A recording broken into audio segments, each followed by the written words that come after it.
Any system of philosophy, it can never be read in isolation. Systems of philosophy can better be understood only in relation to other systems. Now, epistemology is a field of, is a branch of philosophy which speaks about or which deals with the theory of knowledge. So, every system of philosophy speaks of categories by knowing the truth of which you get liberated. So any system of philosophy must deal with certain categories and you have to have the knowledge of those categories. Now these categories, the objects of the world, are generally referred to as prameya or objects of knowledge. Prameya means Prama Vishaya, means they are objects of valid knowledge. Now, all of us here, we have been experiencing the objects of the world irrespective of our knowledge as to how we arrive at that knowledge. For example, a layman also sees an elephant, a child also sees an elephant, a wise man also sees an elephant, a philosopher also sees an elephant, but the knowledge which one arrives at by seeing an elephant and how we have arrived at the cognition of this elephant, it varies from person to person. A child which has not at all seen an elephant cannot express what it is. So, irrespective of the persons, for all of the sense organs function and they are able to cognize the object. But one is able to say that it is an elephant, the other is not able to say. The child has not seen an elephant. So, what is it that gives the knowledge of an object? How you are able to cognize an object and give corresponding expression to it. Now, what are the types of knowledge? How at all one has the cognition of an object? A layman is never bothered about how he has cognized that object, how he has had the knowledge of that object. So, and again, when somebody mistakes a piece of shell for silver and later on arrive at the knowledge that it is only a piece of shell and not silver, why do we cognize that piece of shell as silver? What prompted us to cognize it as silver? So all these are questions related to philosopher, or all these are questions which a philosopher is bound to answer. And precisely here, there is the function of logic. Nobody bothers why silver appears as shell and why I have cognized the shell as silver. Now, it is the function of the logic to go backwards and analyze, because I have perceived silver as a shell as silver and I run towards it to pick it up, and later on in further analysis I come to know that it is only a piece of shell and not silver. Now, why did I run towards it? What prompted me to run after it? Where lies the error? Whether in the karana, whether it lies in the karana, the instrument of the cognition, or in the object as such. What constitutes this erroneous cognition? All these are questions related to the philosopher, or the logic portion of it. The logician goes backwards and analyzes why silver appeared as silver, why shell appeared as silver, why rope appeared as snake. So all these questions which are related to the theory of knowledge, how an object is perceived, as otherwise. So all these are questions that are to be answered, that are to find answer in the branch related to epistemology or theory of knowledge. Now, as we have mentioned earlier, prameya or the objects of knowledge can be called as objects of knowledge only if they could be cognized, or only if they could be known through an instrument. Now, what is the instrument which cognizes the object? We call that instrument of knowledge as pramana. So, there is a saying in Sanskrit, manadina neya siddhihi.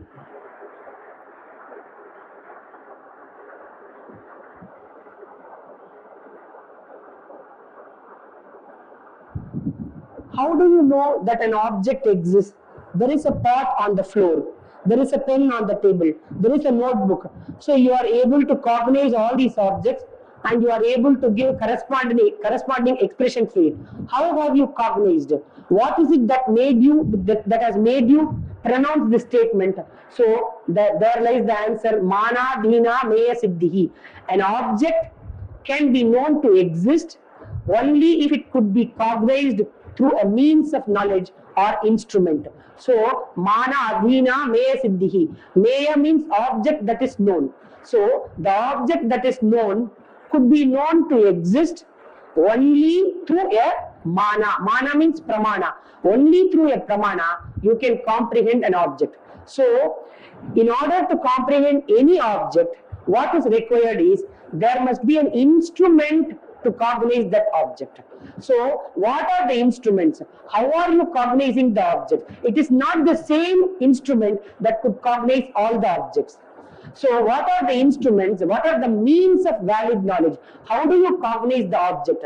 So, this is a question concerned with all the philosophers. So, all philosophers alike, they have to answer to this question. The categories admitted in any particular system have to be known through some means of valid knowledge. So all philosophers alike have to devote some time or some portion in their philosophical system as to how knowledge arises. So that portion of philosophy which deals with treating with the theory of knowledge is known as epistemology. So Professor R.B. was explaining about the 6 systems of orthodox systems of philosophy, heterodox. Whether it is orthodox system of philosophy or heterodox or Vedic or non-Vedic, whatever be the name you give, any system of philosophy has to treat about the nature of valid knowledge, how valid knowledge arises or how erroneous cognition arises. So, all the systems have to deal with the pramanas, the so-called pramanas are the instruments of valid knowledge. Now, what are the instruments of valid knowledge? What could be the instruments of valid knowledge? First comes into picture our friend Charvaka, the materialistic school, heterodox system of philosophy, Charvaka. He boldly asserts that pratyaksha or perception alone is a pramana. There is nothing equal to perception. It is only perception that could be that could be accepted truly in the true sense of a pramana. So perception alone, pratyaksham ekam charvakam, pratyaksha alone is a pramana. This is the materialistic school of Charvaka. Other pramanas, he totally dispenses with other pramanas. It is only pratyaksha that can be given the status of a pramana, because all the other pramanas do not stand to the status of a pramana at all, he says. And then slowly Sugata Arhata Vaisheshika, the Vaisheshikas, the Buddhists and the Jainas, they come into the picture and they say, no sir, Charvaka, he addresses the Charvaka, no, you should not say that pratyaksha alone is a pramana. You have to admit anumana or inference also as a pramana. So the Buddhists, the Jains and the Vaisheshika school of philosophy, they added one more to it, that anumana or inference also is a pramana, because where pratyaksha ceases to operate, then it is anumana or inference that comes to our rescue. So anumana also should be treated as a pramana. You see, in the scheme of pramanas, no doubt pratyaksha occupies the foremost place.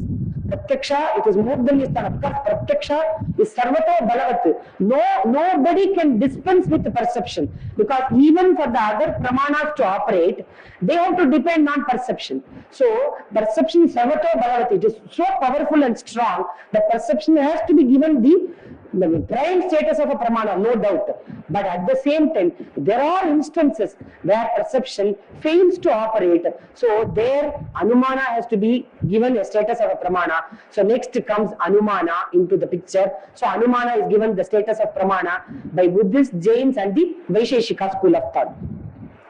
And then the Sankhya, Patanjala and Basarvajna, there is one school of Nyaya philosophy advocated by Basarvajna. He has written a text called the Nyayasara, Nyayabhushana, Nyayasara. So he is of the view, and also Ekadeshi, Nyaya Ekadeshi, one school of Nyaya school, also these three, that is Patanjala, Yoga, Sankhya, Yoga, Patanjala, Nyaya Ekadeshi and Basavagnya, they admit Pratyaksha, Anumana and Agama as pramanas. So they have not included Upamana. So these three are the pramanas for these three schools. And next comes Nayayikas. They say we cannot rule out Upamana or analogy or comparison as a pramana. So Upamana also should be given the status of a pramana. So Pratyaksha, Anumana, Upamana, Shabda, Pramanani, iti Nayayikaha. So the Nayayikas have added one more to the pramana list. So 4 pramanas. Now, we have been hearing Prabhakara, the school of Prabhakara Mimamsa. Prabhakara is called Guru Mata. There are 2 schools in Mimamsa. One is Prabhakara school of Mimamsa and the other is Bhatta school of Mimamsa, advocated by Kumarila Bhatta. Kumarila Bhatta is the teacher of Prabhakara. So Prabhakara school of Mimamsa and Bhatta school of Mimamsa. This Prabhakara school of Mimamsakas, they have added one more to the list of pramana called Arthapatti or presumption, also as a pramana. So Pratyaksha, Anumana, Upamana, Shabda, Pramana, according to the Nayayikas. The Prabhakara school of Mimamsakas have added presumption to the list of pramanas, that is Arthapatti also is a pramana. And then the Bhatta school of Mimamsakas, they don't rest contented with this list. They want to add one more to this, that is Anupalabdhi or non-apprehension. Anupalabdhi or non-apprehension also is a pramana which is exclusively admitted to comprehend absence or non-existence of an object. So Anupalabdhi, the main scope of Anupalabdhi is to comprehend the absence of something or non-existence of something. So Artha, Pratyaksha, Anumana, Upamana, Shabda, Arthapatti and Anupalabdhi, these 6 are the pramanas according to the Bhatta school of Mimamsakas. Now the Advaitins, there is a saying in Sanskrit, Vyavahare Bhattanayaha. The Advaitins, they solely rely upon Upanishads as pramanas. But for the sake of Vyavahara, means for in ordinary parlance, in order to explain natural phenomena, all these, they follow closely the Bhatta school of Mimamsakas, and they follow and they borrow doctrines from the Bhatta school of Mimamsakas. So, Vyavahare Bhattanayaha ityanusarena, the Vedantins, Advaita Vedantins in particular, they have followed the Bhatta school of Mimamsakas. So the Advaitins in total, they also have agreed, they also have admitted 6 pramanas, Pratyaksha, Anumana, Upamana, Shabda, Arthapatti and Anupalabdhi. Now to this list, there is one more added, Sambhava Aitihya Yuktani Taniti Pauranikaha. The Pauranikas have added Sambhava. Sambhava Aitihya. Sambhava is nothing but, you see, suppose somebody puts the question, do you have 100 rupees? Yes. I answer yes. Immediately, if the same person puts me the question, do you also have 50 rupees? See, this question is observed. When I say 100 rupees, it includes within itself that I have 50 rupees. So, Sambhava means possibility. That is, if I have 100 rupees means, it goes without saying that I have 50 rupees with me. So, that is also a pramana. That is, the Pauranikas have added Sambhava as one of the pramanas. And Aitihya means there is a ghost in this tree. This is what they have been telling for so many years. There is a ghost in this tree, don't go near the tree. So this is Aitihya. Aitihya means it has been handed down through tradition. No, don't go there. There is a snake over there in the anthill. It will bite you. So this is Aitihya.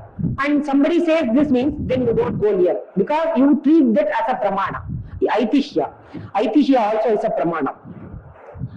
So Sambhava, Aitihya, Cheshta and Cheshta. Suppose somebody says no, means you immediately understand that you should not make noise. So this is also a pramana. How does the child keep quiet? When I say like this, shh, then immediately the child keeps quiet. So that is also a pramana. It is a cheshta. It's just a kind of activity. Immediately the child is able to understand that I have to keep quiet. So Sambhava Aitihya Cheshta Yuktani Tani iti Tantrikaha. The Tantrikas, because Tantrikas, they have all sorts of mudras. So the particular mudra will convey the sense of something. Suppose they show like this, it will convey the sense of something. So this is also a pramana. Sambhava Aitihya Cheshta Yuktani Tani iti Tantrikaha. So this is the picture about the acceptance of different pramanas by different schools of thought. Now this is a text. As I already told, this is a text not only dealing with Advaita epistemology. It reads. We are going to read, because you are going to read Professor Vidarbhi, all the 6 systems of philosophy. It is but proper to understand the epistemology of all the 6 systems, of at least of the Nyaya and Advaita, because as I have been telling quite often, no system can be read in isolation. You have to, it will enhance the value of a particular system only if it is read along with another system. So we will be reading the epistemology of many systems in this particular text. Now I go to the text proper. The first shloka, it is a text-based class, so I will be dealing with that. I will be reading out the shloka, I will give the meaning, and I will also give detailed explanation of each and every shloka. I hope you will be able to follow this. There is a English translation of it also at the back, but unfortunately there is no transliteration part of it. Those of you who can follow the Sanskrit text Devanagari Lipi can just look into the text when I read the text. Otaprotam idam sarvam yasmin satchit sukatmake paryavasyanti vedantaha yatra chaham tadaksharam. Otaprotam idam sarvam yasmin satchit sukatmake paryavasyanti vedantaha yatra chaham tadaksharam. There is a tradition in Indian philosophy that any author who composes a text, he should begin his text with an invocatory verse or benedictory verse. So, in the case of Vedanta, Shankara has commenced his Adhyasa Bhashya by saying Yushmad Asmat Pratyaya Gocharayoho Vishaya Vishayinoho Tamah Prakashavati Viruddha Swabhavayoho Itara Itara Bhavanupapattho Satyam.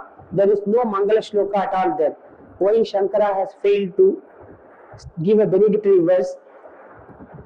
But the answer is very clear that he talks about the relation or identity or the non-difference between the inner self and the supreme self by referring to Yushmat and Asmat Pratyaya.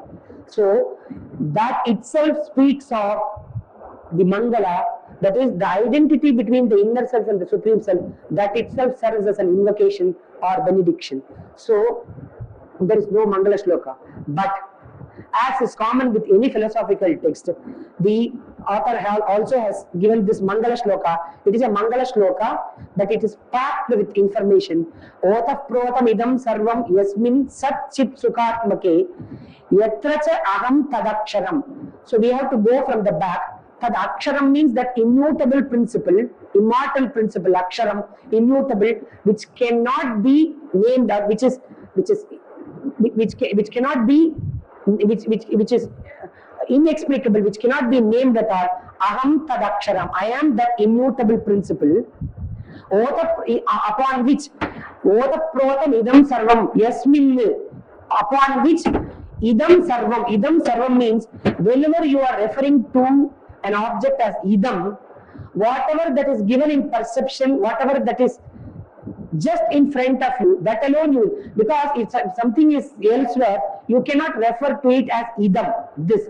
Whenever you are referring to an object as this, that must be directly in front of you.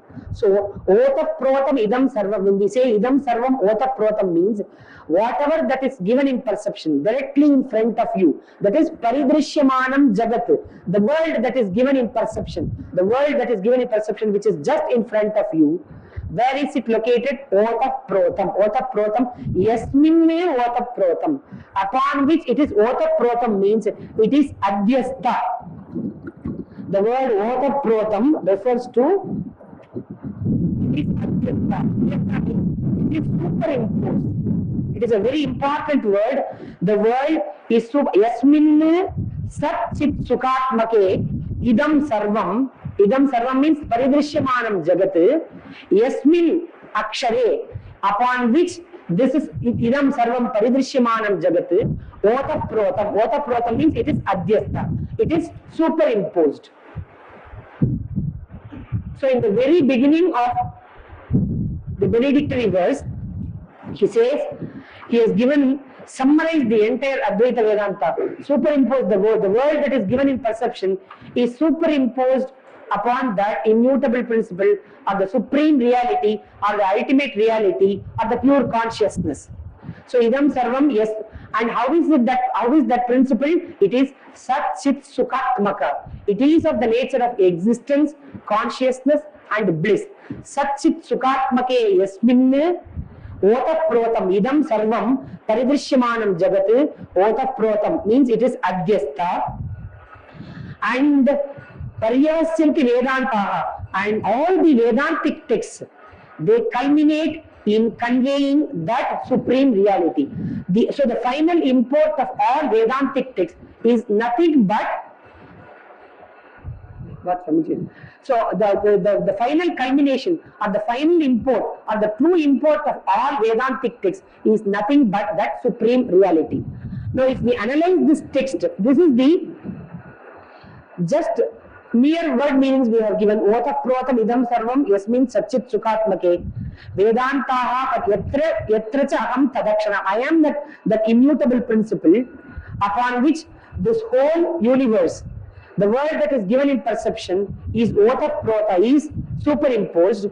And how is that principle? It is Sat Chit Sukatmaka and Paryavasyanti Vedantaha. All the Vedantic texts culminate in conveying that ultimate reality. Now, this is not enough for us. It is just the word meanings I have said. Now, if we analyze this Mangala Shloka, Sat Chit Sukatmaka and Yasmin Akshare Idam Sarvam Otaprotam, the first line gives the nature of reality. Yasmin Idam Sarvam Otaprotam. When we say that the ultimate reality, the world that is given in perception, is superimposed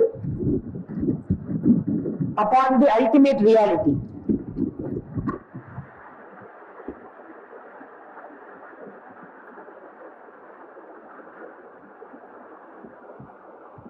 So, the world is superimposed upon the ultimate reality by being the substratum of the world that is superimposed. This reality is considered to be the material cause of the world. In other words, the world is only a superimposition upon the pure consciousness or reality, or the world that is given in perception is a transfiguration or is an appearance of reality. It is the reality which appears as the world of objects. It is not the world of objects is not true. It is only superimposed upon the consciousness. So, the Advaitins admit two kinds of causes. One is the material cause, the other is the efficient cause or the instrumental cause. Now, by saying that the ultimate reality serves as the substratum of the superimposition of the world, the Advaitins want to convey that by being the substratum of the superimposition called the world, the world The world itself is superimposition. So Jagad Adhyastam. Jagat is Adhyastha. World is a superimposition upon reality. So by being the substratum of the Adhyasa, the superimposition of the world, the reality is known to be the material cause or the Upadana Karana of the world. So by this we come to understand what is known as Tatastha Lakshana. There are two definitions by which Brahman is known. One is Swarupa Lakshana, that is essential nature of Brahman. The other is Tatastha Lakshana, or adventitious feature. For example, if you are asked to define Prithvi, the Nayayikas would say Gandhavattam Prithivyaha Lakshanam. That which possesses smell is Prithvi. So now this is an adventitious feature which is present in Prithvi. That makes you, or that helps you understand the nature of Prithvi, or that helps you to distinguish Prithvi from other objects. In the same way, how do you understand Brahman or ultimate reality? Well, it is the material cause of the world. It is the material cause. It is the Upadana Karana, and that Upadana Karana, that is precisely the Tatastha Lakshana. The Tatastha Lakshana means that which helps you to distinguish one object from the other. Now, when we say Brahman is the material cause, that means we are able to identify Brahman as the cause of the world. Means the very definition of Tatastha Lakshana is Yavat.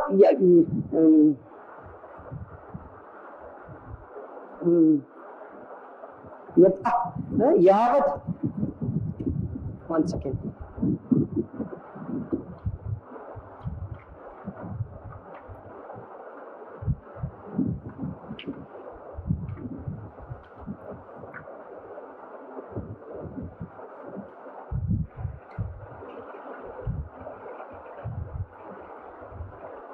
Yavan Lakshikalam Anavasthitatve Sati Yad Vyavartakam.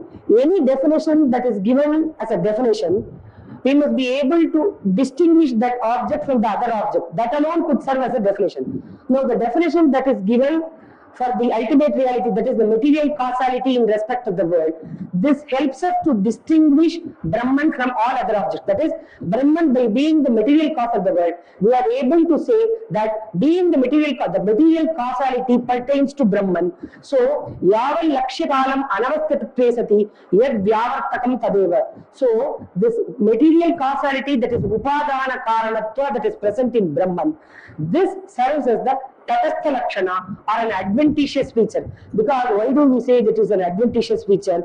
It is only in relation to the world that you will call Brahman as the material cause. Once the world ceases to exist, no longer Brahman could be called as cause. So only it is not going to be a permanent feature in Brahman.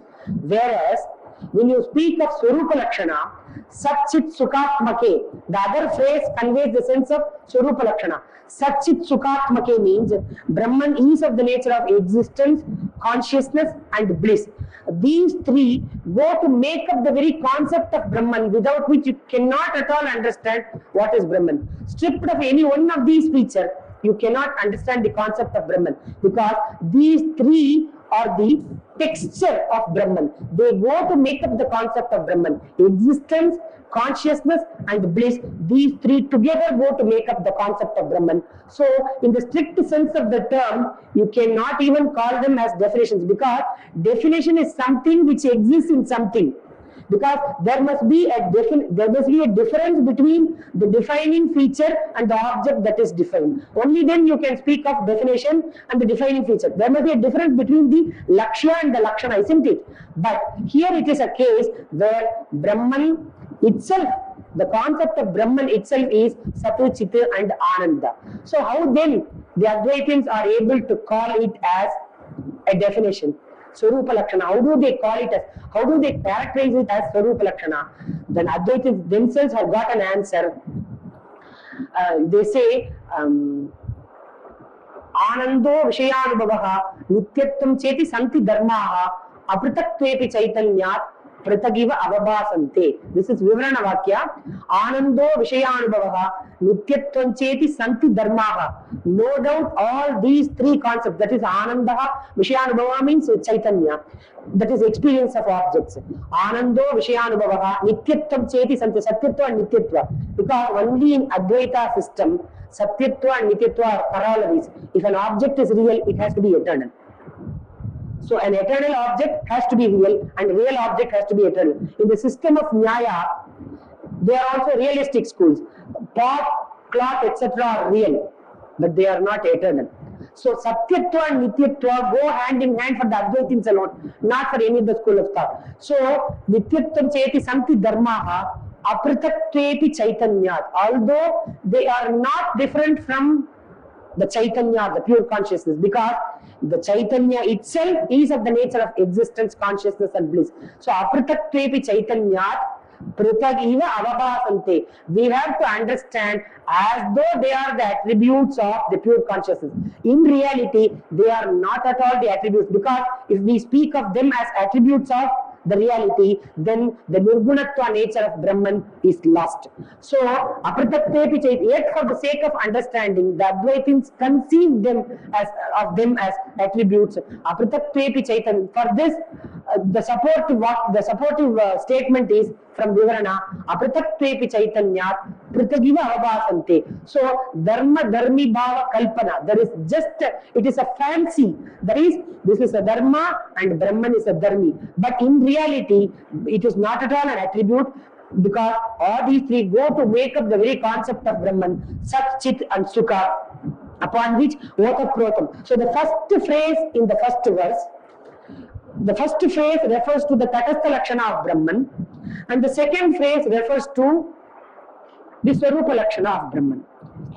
And the third one, Paryavasyanti Vedantaha.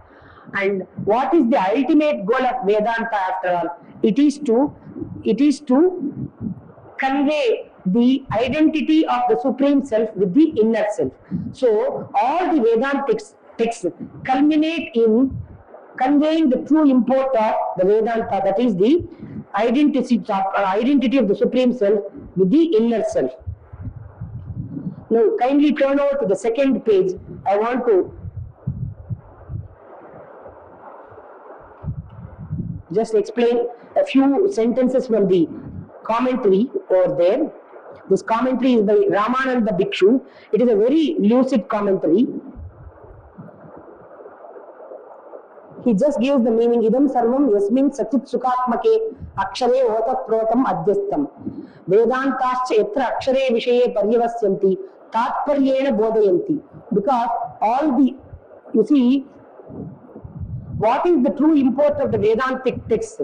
For that itself, the Advaitins borrow from the Mimamsakas. There is what is known as Shadvida Tatparya Linga. In order to ascertain the true import of any Vedantic text, we have got a set of indicating marks. Upakrama Upasamhara Abhyasa Apurvatapalam Arthavada Upapatticha Lingam Tatparya Nirnaye. When we read a particular section of an Upanishadic text, how are we to understand the true import of those Upanishadic texts? We have to apply these indicating marks and then finally conclude what is the import of that particular section of the Vedanta. And when we look into all Vedantic texts, the final import of all Vedantic texts is nothing but the identity of the Supreme Inner Self with the Supreme Self. So, Yatra Vedantaha Paryavasyanti Tatparyena Bodhayanti, because it is not, what is the Tatparya, the true import has to be found out by applying these 6 indicatory marks, Tatparyena Bodhayanti. And then,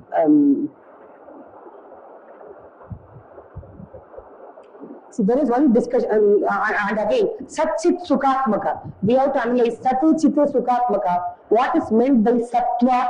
Sattva means Sattvam, existence. What constitutes Sattva in respect of Brahman? Trikara Abhadyatvam. That is, that which is not sublated in the 3 divisions of time, past, present and future. That is called Sattva. Trikara Abhadyatvam. That is Sattvam.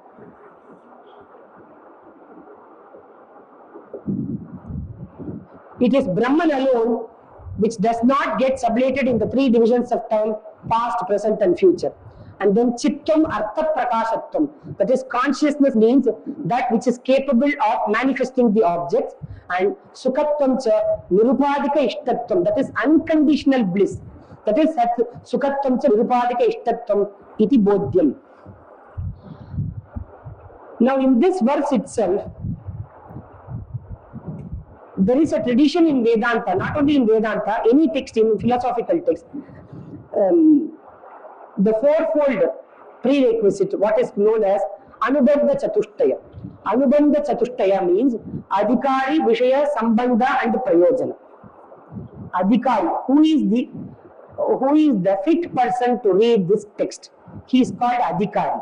Who has got the capacity? Who is the fit person to embark upon the study of Vedanta? That is who he is called an Adhikari. Adhikari Vishaya. And what is the content of this text? Adhikari Vishaya, not only of Vedanta, any text for that matter. Adhikari Vishaya and Sambandha. What is the relation between the text and the content that is conveyed? Adhikari Vishaya Sambandha, and what is the purpose of reading the text? Now, from this first verse, we come to know who is the Adhikari. What is the Vishaya first of Vedanta? What is the Vishaya of Vedanta? What is the content of Vedanta? It is precisely, if we have to put, it is Ajnatam Brahma Shastra Vishayaha Jnatam Satu Prayojanam. Shastrasya Vishayaha Kaha Ajnatam Brahma Shastra Vishayaha. So the content of Vedantic text is Jnatam Satu Prayojanam.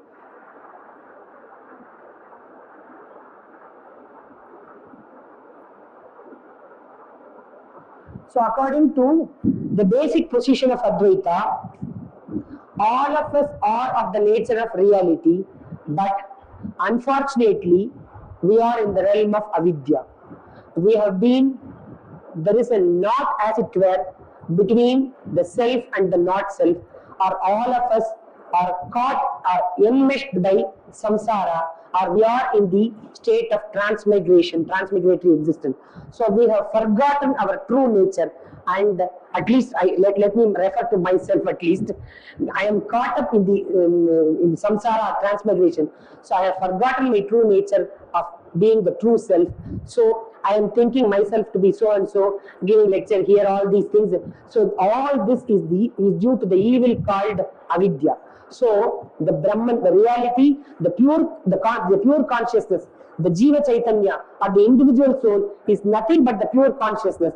It is being covered or concealed or veiled by avidya or maya. So I have lost my true nature, and I am considering myself to be so and so within inverted commas. Now, so this is Ajnata, this is Ajnatam Brahma Shastra. Now I have to understand or realize my true nature. So what is the content of Vedanta? Ajnatam Brahma Shastra Vishaya. The Vedantic texts speak of that Brahman which has been veiled by avidya. So Ajnatam Brahma Shastra Vishaya, and if that veil is removed, if that ignorance or if that concealment is removed, Jnatam Satu Prayojanam. So to remain as Brahman, to reach one's native shore, to remain in one's own pristine pure nature, that constitutes moksha or liberation. So that also has been indicated here. Satchit Sukatmake Otaprotam Idam Sarvam Yatracha Aham Tadaksharam. I am that immutable principle. So Ajnatam Brahma Shastra Vishaya, Jnatam Satu, that Prayojana also has been indicated, and there is a relation between the text and the object and the subject matter that is conveyed. Pratipadya Pratibhadaka Bhava Sambandha, between the two. So Adhikari Vishaya Sambandha. And what is the Prayojana? Prayojana, as already we have stated, Jnatam Satu Prayojanam, to attain by the removal of ignorance, to attain one's true nature, that constitutes liberation. So if we I will read the shloka once again. Otah protam idam sarvam yasmin satchit sukatmake paryavasyanti, means they culminate. They culminate. Paryavasyanti vedantaha yatra cha aham tad aksharam. Swamiji, you want me to go through each line by line in the commentary? No, if everybody wants to do so, then I will do, no problem. For important lines alone I will take.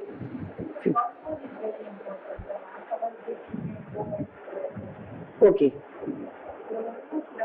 Yeah. Okay. So sukhatvam cha virupadika ishtatvam iti yadyapi sattvaadi pratyekam lakshanam tatapi prayojana suchanaya sukhagrahanam. Now Satu Chitu Sukhatmake it is given. Sattvaadi Pratyekam. Sattvam constitutes one definition. Satu Chitu Sukhatmaka. Tatapi Prayojana Suchanaya Sukhagrahanam. Sukhagrahanam means Sukha Shabda. Grihyate Anaya iti Grahanam. You are comprehending. Grahanam means comprehension.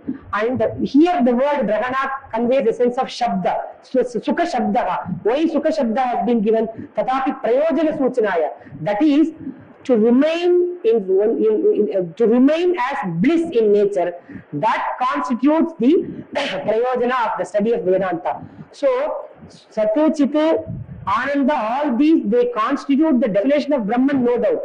But yet the word Sukha has been pertinently given there in order to convey that Brahman, when it is known by the removal of ignorance, when it is known or when it is that when it is realized, then that itself constitutes prayojana or the result of the study of Vedanta. So prayojana suchanaya sukhagrahanam. Then one might put a question, evam chit padam vyartam. Then what is the need? You need only the prayojana for the study of Vedanta. Why to have so many definitions of Brahman? You give only one definition. Tatastha lakshana is enough.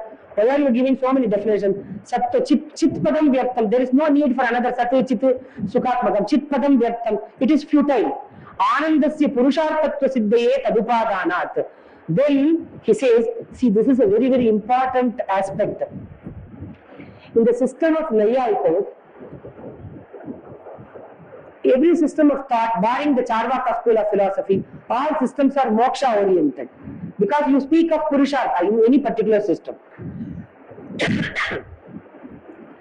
But in the system of Nyaya, especially, they say, what characterizes liberation? They say, dukkha bhavaha mokshaha. There is absence of misery constitutes liberation. At the stage of liberation, there is no misery at all. Dukkha dvamsaha moksha, they say. Not dukkha bhava, dukkha dvamsaha moksha. There is complete cessation or annihilation of all miseries. That characterizes moksha or liberation. But immediately, the Naiyayikas hastens to add, supposing, where is the guarantee that dukkha will not arise as a subsequent point of time? There may arise, dukkha pragabhava might be existing. At any point of time, dukkha may come into existence. So he says, dukkha pragabhava asamana kalina dukkha dvamsaha moksha. There must be annihilation of dukkha, no doubt, but it should be associated with, it should not be associated with dukkha pragabhava. That means there should be dukkha pragabhava asamana kalina. Dukkha dvamsa, which is not associated with any kind of prior non-existence of dukkha, that alone constitutes moksha. Okay, sir, you have explained what is moksha, all this is okay. Now, who is to know that he has got, an individual has got liberated? Does he know that he has got liberated in the system of Nyaya? This is a question. Because the Naiyayikas also say, Atma itara binnaha. What characterizes liberation, the state of liberation? To know or to understand that the self is distinct from all other categories, this constitutes liberation. To know the self as distinct from other categories. Now, according to the system of Nyaya, the self is the substratum of knowledge. For the Naiyayikas, self is the substratum of knowledge. Now, in order to have the knowledge that the self is distinct from all other categories, one must have the knowledge, isn't it? But knowledge also is different from, see, the self, to know that the self is different from all other categories, knowledge also is one of the categories. So in the state of liberation, one has to have the knowledge that he is different from knowledge even. Knowledge also is a category, isn't it? It comes and it is grouped under quality. So it would amount to the admission of that in the state of liberation, to remain in the state of liberation is equal to a milestone. A milestone doesn't have the knowledge, isn't it? For the Nayayikas, to know that the self is different from knowledge even, because knowledge, if at all it arises, it has to arise in the self only. To know that the self is distinct from knowledge even, it is a misfortune that the Nayayikas have admitted such a state that nobody would like to be a follower of the Nyaya school as far as liberation is concerned. So liberation will be a state equal to a milestone. Nobody would like to get liberated following the Nyaya. It is as much essential for the understanding of Vedantic text, no doubt, but nobody would be prepared to call himself as a Nayayika in the true sense of the term as we call a Vedanti. So this is a great difficulty with the Nayayikas. That point he remembers, so he says, Anand Chit Padam Vyaktam. There is no need for Chit. It is a futile. The word is futile. Anandasya Purusharthatva Siddhaye Tadupadanas. He says it is very important. The word Chit Pada, it should constitute a definition of reality, because at the state of liberation, one has to realize that he has realized and he is in the state of liberation. A liberated person should know that he is in a liberated state. Otherwise, no, to whom will we go and find out whether I have been liberated or not? You please kindly tell me, sir. No, Jivan Mukta can go and ask somebody else, sir, you please tell me, sir, whether I have got liberated. He cannot go and verify his position with others, isn't it? He has to realize himself. So, in order that he has to realize, he must have the knowledge. So, the Chaitanya Chitpada is not Vyakta. If he is enjoying that bliss, Anandasya Purusharthatva Siddhi, if that Ananda has to be considered as Purushartha, Parama Purushartha, supreme human end, then Anandasya Purusharthatva Siddhi, Tadupadanat. So if he has to experience that state of bliss, he must have the knowledge that he is experiencing bliss, isn't it? It is not like the Nayayika school. We have to explain that in the stage of realization, at least the Jivan Mukta must know that he is in a state of realized state. He is in a realized state. So Purusharthatva Siddhaye Tadupadanat. Then he says, Nyayamana Anandasya Purusharthatva. This is a very, very important statement. Nyayamana Anandasya Purusharthatva. That alone can be considered as supreme human end, which can be known to exist. Is it clear? Because if you do not know whether you have been liberated at all, then it cannot be called a state of liberation at all. See, it must be subject to verification, isn't it? Whether I have been liberated or not.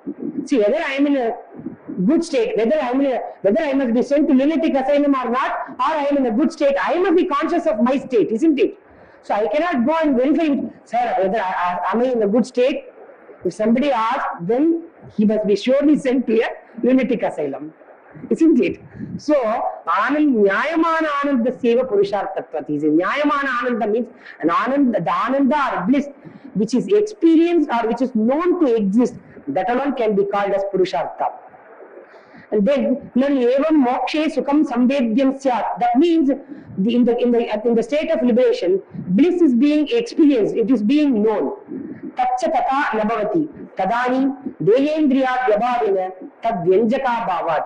So he adds, so if you admit that bliss is experienced in the state of liberation, that means it is known to, for the Jivan Mukta, the realized soul, he is known to have bliss, or he is enjoying that bliss. He has the knowledge that he has got bliss. Then that means the corollary of this view is Tatcha Tata Nabhavati. You cannot admit it so, because Tadanim Dehendriya Abhavena. Now, how can happiness be manifested? Only when there is the interaction of the sense organs, that can be the manifestation of happiness. So, Dehendriya Abhavena Tad Vyanjaka Bhavat. So, bliss can be experienced. Sukha, I am experiencing happiness because I am right under the fan. I am experiencing happiness. I am right under the air condition. I am able to enjoy bliss. I enjoy happiness. So, if it has to be known, then there should be the operation of the sense organs. but in the absence of any operation of the sense organs in the state of liberation, how can you experience bliss? How can you have the knowledge of the bliss that is experienced? Tad vyanjaka bhava. There is no manifesting object which could manifest that sukha. Tad vyanjaka bhava. And the corollary of that view is vyanjaka bhavepi tat samvedanabhyupagame samsara dashayam api tata prasangat.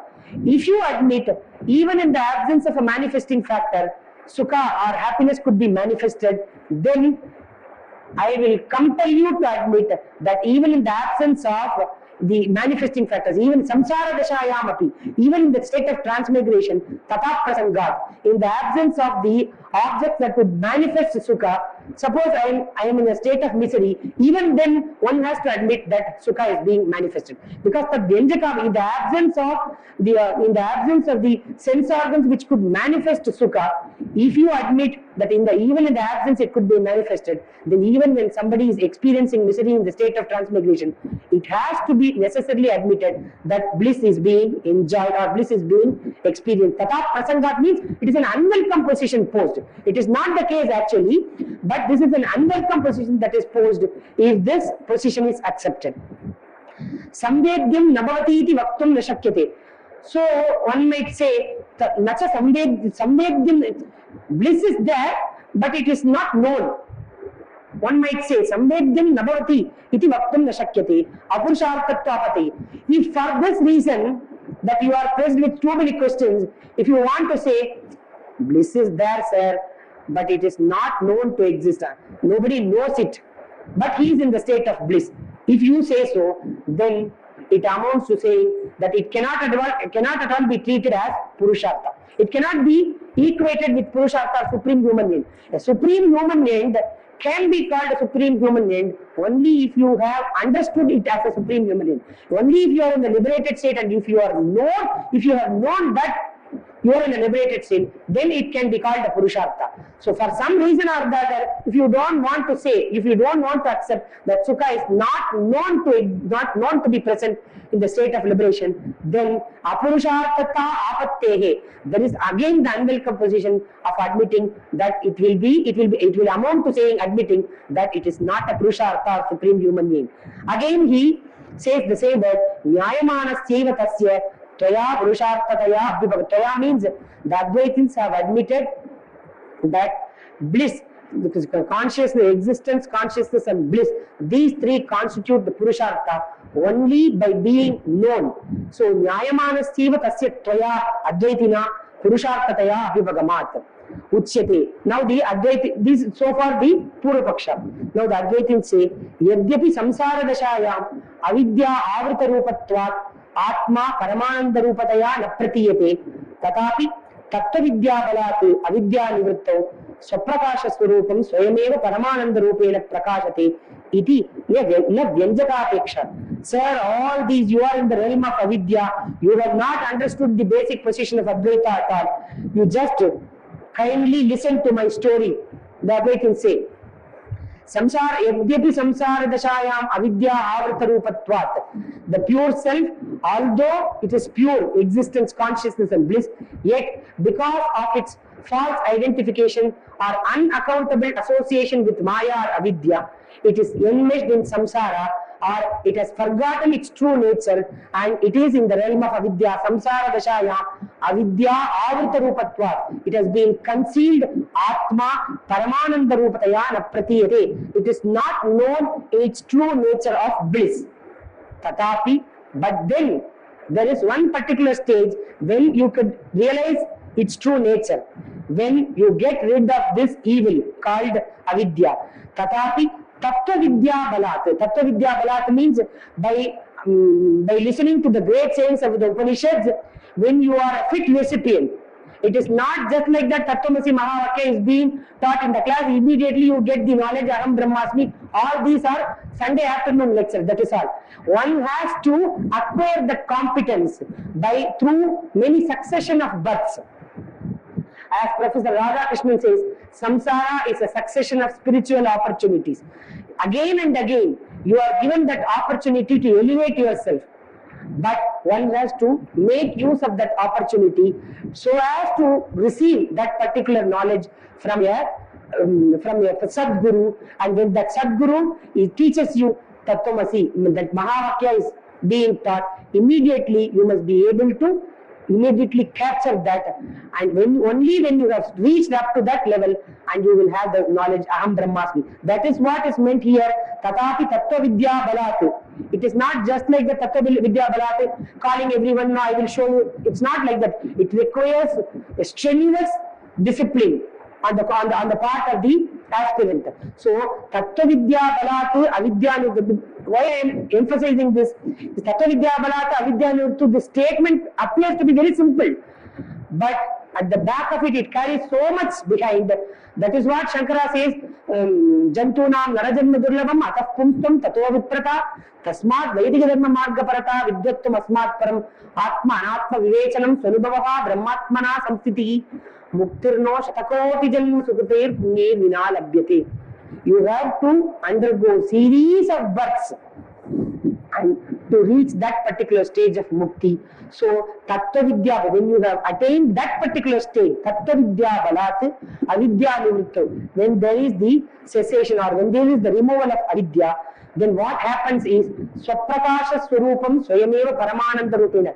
So, there is no need, those of you who have heard my Vedanta Paribhasha lecture, I have explained there is two concepts called Paravyapyatva and Vrittivyapyatva. In the case of the cognition of a pot, when we see a pot, what happens is my mind goes out through the sense organ, it reaches the place of pot, and it assumes modification in the form of pot. Now what happens is the pot conditioned consciousness, which is concealed by avidya, is removed by the mental state, and the pot conditioned consciousness gets reflected in the mental state in the form of pot. This is technically known as phala, and this is what is known as ayam gataha. This is the cognition of pot. But in the case of the consciousness, the removal of avidya in the case of consciousness, it is totally different. It is somewhat similar to switching on the torchlight and keeping it inside a box. Now, if you want to have the light, what is required is you have to just open the box, that is all. You need not have to switch on the torchlight. It is similar to this, that when the great saying Tattvamasi Mahavakya is uttered by the teacher and it removes avidya, there is no need for the consciousness to get reflected in the mental state in the form of Brahma. Brahmakara Manovritti arises when there is Tattvamasi Mahavakya is being taught. I have Brahmakara Manovritti. When Vedanta Vichara is being done with Brahmakara Manovritti. This Brahmakara Manovritti, that is called Brahma Jnana, knowledge of Brahman. This is called Vritti Jnana. Knowledge of Brahman is Vritti Jnana. Brahman, that is knowledge, is Swarupa Jnana. There is a lot of difference between Swarupa Jnana and Vritti Jnana. Vritti Jnana is opposed to Swarupa Jnana. Vritti Jnana, it destroys ignorance. And this Vritti Jnana also is Mithya, according to the Advaitins. So, this Vritti Jnana, it removes ignorance. And where does this Vritti, it removes ignorance. And where does, if this Vritti Jnana continues to exist, Vritti Jnana removes ignorance, and Brahman, which is Swaprakasha or self-luminous, it shines of its own accord. There is no need for it to get reflected in the mental state. So, this is Swarupa Jnana. Now, this Vritti Jnana also is Mithya or indeterminable. This is also false.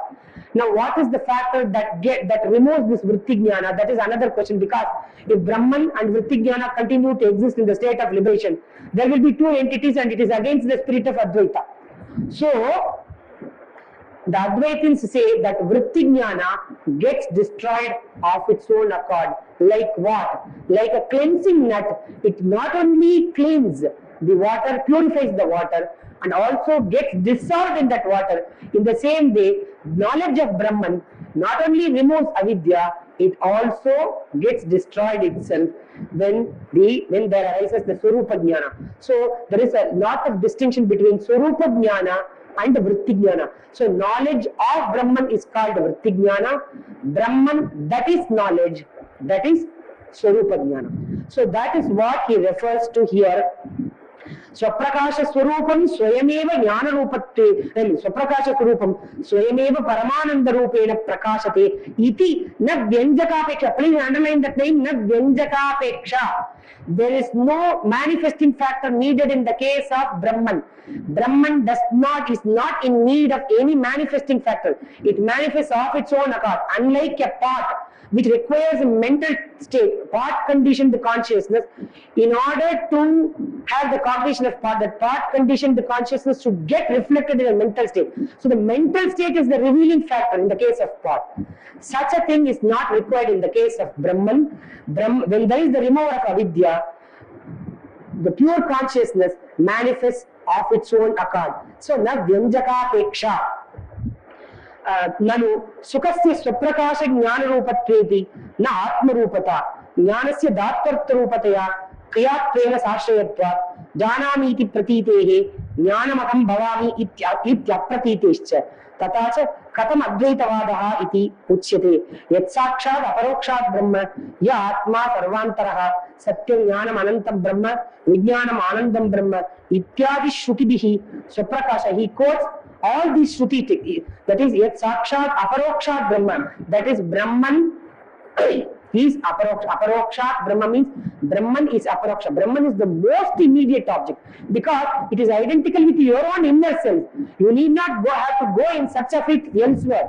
You are that Brahman. Yet Sakshat Aparokshat Brahman means you are. It is the most intermediate. It is the most innermost self which is very close to you. That Sakshat Aparoksha means which is the most immediate object. Ya Atma Sarvantaraha, it is present everywhere. Sarvantaraha, Satyam Jnanam Anantam Brahma, Vijnanam Anandam Brahma, Ityadi Shrutibihi, all these Shruti texts proclaim the nature of Swaprakasha, Jnana, Ananda Swarupa Eva Atma. These Shruti texts go to prove the self-luminous and blissful nature of that self. Antakarana tadatmya adhyasena cha tad vrittau jnana adhyasat janami iti tad ashrayatva pratitihi datvartam utpatti vinashavattam cha antakarana vrittereva iti nyatti rupa sukha jnanasya sarvadishthanatvena anyashrayatva abhavatma dvaitapati. Now this is another, you see, this is a question which is often put to the Advaitins. The self itself is of the nature of knowledge, isn't it? But how is it that I have the knowledge? We have the knowledge. Rather, janami. Janami means I know. See, this is the key point wherein the Nayayikas object. The very fact that I know something, I have the knowledge of pot, all these go to prove that the self is distinct from knowledge. Because according to the Nyaya school, Jnana Adhikaranam Atma, the self is the substratum of knowledge. So, otherwise you cannot very well account for the cognitions such as Janami. Janami means Jnana Ashrayavan. I am the substratum of knowledge. I have knowledge. I have the knowledge of what. So, these very well go to convey the sense that knowledge is distinct from the self. I have the knowledge. So when this is the case, how can you say that the self itself is of the nature of knowledge? If the self itself is of the nature of knowledge, we cannot very well account for the knowledge janamiti. And janamiti tad ashrayatva pratitihi. Jnana ashrayatva pratiti. The self is supposed to be the substratum of knowledge. So that ashrayatva pratiti, how can it occur? For that the Advaitins say, antakarana tadatmya adhyasena cha tad vrittau jnana adhyasat. We have already stated the self is of the nature of knowledge. Now, how do I have the knowledge? Janami, padashrayatva pratiti. The Advaitins say, what is empirical cognition according to Advaitins? When I perceive an object, my mind would come out through that particular sensor. If I have to hear some music, good music, then my mind will go out through the sense of hearing. It will reach the place where the music is produced. It will assume modification in the form of that object. So the respective sensor, if I have to perceive an object pot, then my mind will go out through my sense organ, reach the place of the object pot, and it will assume modification in the form of pot. There is the mental modification which is called Antakarana Vritti. In reality, this Antakarana Vritti itself is not knowledge. It is only a manifesting factor of the consciousness, because the pot conditioned consciousness, the basic position of Advaita is the pot. The basic position of Advaita is there is the all objects, because we have just now said Yasmin Idam Sarvam Otaprotam. Each and every object of the world of objects, is superimposed upon the consciousness. When we say world of perception, means every starting from a blade of grass and ending with Hiranyagarbha, everything is superimposed upon Brahman. That we should not forget. So the pure consciousness is the substratum of pot also. So for the sake of understanding, we refer to this as pot conditioned consciousness. There is no distinction of consciousness at all. Consciousness is one only. But for the sake of understanding, we have differentiated it as Pramana Chaitanya, Pramatra Chaitanya and Vishaya Chaitanya, three kinds of consciousness. So this is called Vishaya Chaitanya, or object conditioned consciousness, or pot conditioned. Gatavachinna Chaitanya, pot conditioned consciousness. Now, the basic position of Advaita is all the object conditioned consciousness that is being concealed by avidya.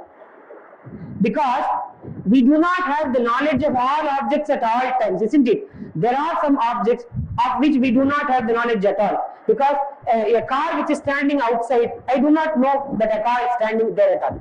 Only when my sense organ comes into contact with that object, I will have the knowledge of that object.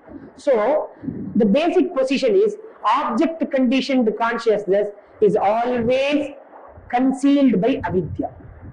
Now, if I have to have the knowledge of a particular object, what is required is that object conditioned consciousness must be freed from the veil of ignorance.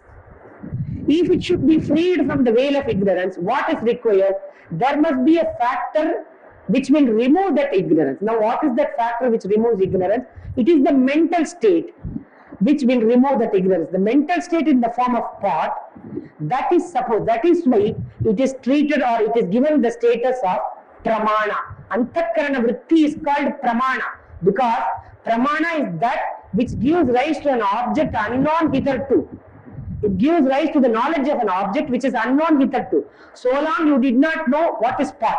There is pot. Now, the mental state in the form of pot, it comes and it removes this avidya which conceals this consciousness. Now, when this avidya is removed, this consciousness and the pot condition, there is a mental state. Imagine this is the mental state. This outer covering is the mental state. Now, this consciousness gets reflected in the mental state in the form of pot. It is like a mirror. The mental state is like a mirror. So the consciousness, it is able to receive the reflection of the consciousness in it. Now, it is the reflected consciousness that is called knowledge or empirical cognition according to Advaita.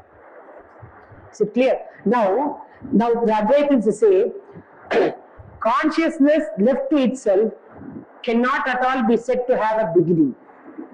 Consciousness is anadi, it is beginningless. You see, I have the knowledge of pot and I say, it is the reflected consciousness that is being referred to.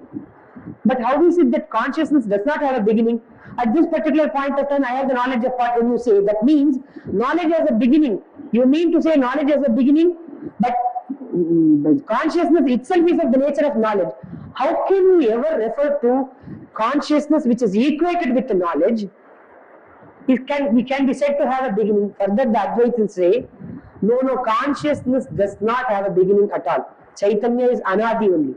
But yet, the mental state which receives the reflection of the consciousness, or which is rather the vyanjaka, the manifesting factor of the consciousness, that is said to have a beginning. Because at a given point of time only you have the cognition of, you are coming into contact with pot. Only when your sense organ is in contact with pot, there is the mental state in the form of pot. So at that particular point of time, there arises the mental state in the form of pot. Is it all right? So the mental state arises at a given point of time because the consciousness gets reflected in the mental state which has arisen at a given point of time. Consciousness also is said to have a beginning figuratively. Consciousness, literally speaking, it does not have any beginning at all. So he says, Jnana ashrayatva pratiti, janami iti tad ashrayatva prati. For that he gives an analogy, antakarana tadatmya adhyasena tad vrittau jnana adhyasat. He says, antakarana tadatmya adhyasa. Just as you have the usage, ayodahati, there is a vyavahara, the iron burns. The iron rod which has been burnt continuously in the fire, that turns out to be an iron rod, burning rod, iron rod. Now, the sense of burning does not really pertain to the iron rod, but there is a false identification of burning with that of the iron rod. Iron rod left itself, which is only iron. But because there is the false identification of burning and iron rod, yata ayodagati, we have the usage that iron burns. It is not the iron that burns, it's only the fire that burns. So in the same way, there is a antakarana tadatmya adhyasena, means there is the false identification of the self and the not self, that is the antakarana, which is not self. Tad vrittau jnana adhyasat janami iti tad ashrayatva pratitihi. The self, although is not the substratum of knowledge, but yet it gets reflected in the mental state in the form of the object conditioned consciousness. So you have the cognition that whatever is it is only the attribute of mind, because knowledge, kama, sankalpa, vichikitsa, shraddha, ashraddha, dhritihi, adhritihi, hri, dhir, bir, tetat sarvam manayeva. What are all the attributes of the self according to the Nyaya school, are all the attributes of the mind according to the Advaitins. So if they are the attributes of the mind, and when mind is superimposed upon the self, whatever is present in the mind, they have been illegitimately or falsely transferred to the self. So what is present in the antakarana or the not self has been illegitimately transferred to the self. So we have the usage janami iti tad ashrayatva pratitihi. In reality, the self is not the substratum of knowledge, it is of the nature of knowledge, because it is falsely identified with that of the not self, that is antakarana tad ashrayatva pratitihi. Tena jnana sukhatmakaha atma satyaha tad binnam cha sarvam. That is the final culmination. This is a very important line. Jnana sukhatmakaha atma satyaha. These are the self which is of the nature of consciousness and bliss. It is eternal or it is real. Satya, satyaha, tat binnam cha sarvam jagat asatyam iti siddham. So whatever Brahma binnam sarvam mithya, whatever that is different from Brahman has to be non-eternal. Jagat asatyam iti siddham. Jagataha mithyatvam cha anumana parichede. Now how do you say that Jagat is asatyam? Jagataha mithyatvam cha anumana parichede vakshate. How that Advaitins prove the falsity of the world? That is on the basis of inference. The Advaitins, because the world appears to be satyasya satyam, pranavai satyam, tatyam, desham esha satyam, tesham kahi satyam, my professor used to say.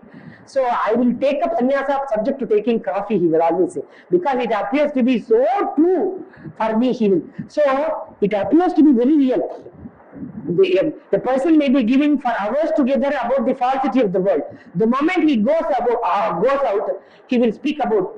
I was told by one Shastriji, I told Shastriji Mithyatva Lakshana, it was so fascinating your lecture. Then he said, the lecture will be fascinating. The moment Shastrijis go out, no, they will be talking about how much jari was there in their shawl, for how much sambhavana was given to them, whether it was a higher sambhavana for them. So Mithyatva will pertain to that particular room only, not outside. So the reality is different, and the Pustaka Jnana is something different. So one has to be a sadhaka. So that is very, very important. It is not merely in a, we have all paroksha jnana. It has to be aparoksha. That is, it has to be realized. That is the very purpose of reading Vedanta. So that is Jagataha Mityattam cha Anumana Parichede Vakshyate. He makes a pronouncement that we will explain that the falsity of the world when we deal with Anumana. Brahmani Vedantanam Paryavasana Uktya Vedantaha Eva Pramanam Ityuktam. Then this is again an important statement. Brahmani Vedantanam Paryavasana Uktya. Because we have stated that all the Vedantic texts culminate in conveying the ultimate reality, Paryavasana Uktya, because we have said Vedantaha Eva Pramanam. It is only the Vedantic texts that serve as the sole means of knowing that Brahman. So where is the need for the other pramanas at all? Why do the Advaits? Why do you teach a text called Manamala? It is enough if we read only Upanishads and Vedas. There is no need for the other pramanas. No, it is not like that. All the other pramanas, although they bear a semblance of the pramanas, they are very much essential in the sense that when the Upanishadic texts speak of Brahman as immediate, Yat Sakshat Aparokshat Brahma, then you must know what is meant by immediacy in respect of perceptual knowledge. Because the Advaitins say that Brahman is the most immediate object. One has to understand what is meant by immediacy. The object that is given in perception, that is most immediate. You have the knowledge of fire in the mountain. It is only immediate knowledge. It is only paroksha jnana. So in order to understand the immediacy in respect of Brahman, one has to know what is immediacy of knowledge. So the discussion regarding perceptuality of knowledge, discussion regarding the immediacy in respect of perception, all this is essential. And why should we read inference at all? In order to prove the falsity of the world. Brahma Bhinnam Sarvam Mithya Brahma Bhinnatvat. In order to understand the falsity of the world, one has to understand Anumana Pramana. And the third one is Upamana Pramana. The Upamana Pramana for the Advaitins is to convey the sense that Brahman is like nothing and unlike everything. So that for that purpose, Upamana or comparison is essential. Fourth Pramana is Agama. And Arthapati, on the basis of presumption. Arthapati, we are going to read Arthapati in detail. Drishtarthapati and Shrutarthapati. In order to prove the falsity of the world, Arthapati is essential. And Anupanabdi is very much essential because the shell was perceived as silver, and subsequently when it is being negated as this is not silver, it is only shell, we come to know an object which existed in a particular substratum. If we are able to prove its absence in the same substratum, then it goes to prove the falsity of that object. So if we are able to say that silver does not exist in the shell, then that means silver is only mithya or indeterminable. So the Advaitins extend this line of explanation or argumentation in the case of world also. If the world, because there are two sets of Upanishadic texts which speak of the world being present in Brahman, Deva Brahmano Rupam Murtam Chaiva Amurtam, the both corporeal and non-corporeal elements, all these are present in Brahman. And the Upanishads, the Brihadaranyaka Upanishad hastens to add Neti and it Nega Nanati Kinchana, and here also it does not exist. So when we are able to postulate the absence of an entity which existed in a particular entity, if we are able to postulate the absence in the very same substratum, then it goes to prove the non-real or unreal nature of that object. So the Upanishad says that if at all the world could be present somewhere, it could be present only in Brahman, and there also it is being negated subsequently, then that precisely goes to prove the falsity or indeterminable or illusory nature of the world. So that is why Brahmani Vedantanam Paryavasanoktya Vedantaha Eva Pramanam Ityuktam Idanim Yasya Deve Yata Deve Tatagaro Tasyate Katita Yatta Prakashante Mahatmanaha Iti Subala Upanishad Vachanat Guru Bhaktehi prays encomiums to Guru Bhakti. Guru Bhaktehe Vidya Angatta Avagamat. Gurun Namaskaroti. For the Avatarika for the next verse. Gurun Namaskaroti. First, that is Brahma Chintana. Shastra Chintana is Brahma Chintana. Brahma Chintana is Shastra Chintana. So that is an invocatory verse. Then Guru Namaskaroti. Because the next in order comes Guru Shankaram Shankaracharyam Keshavam Badarayanam Sutra Bhashya Krito Vande Bhagavanto Punah Punah. So we shall stop here. Tomorrow we will begin.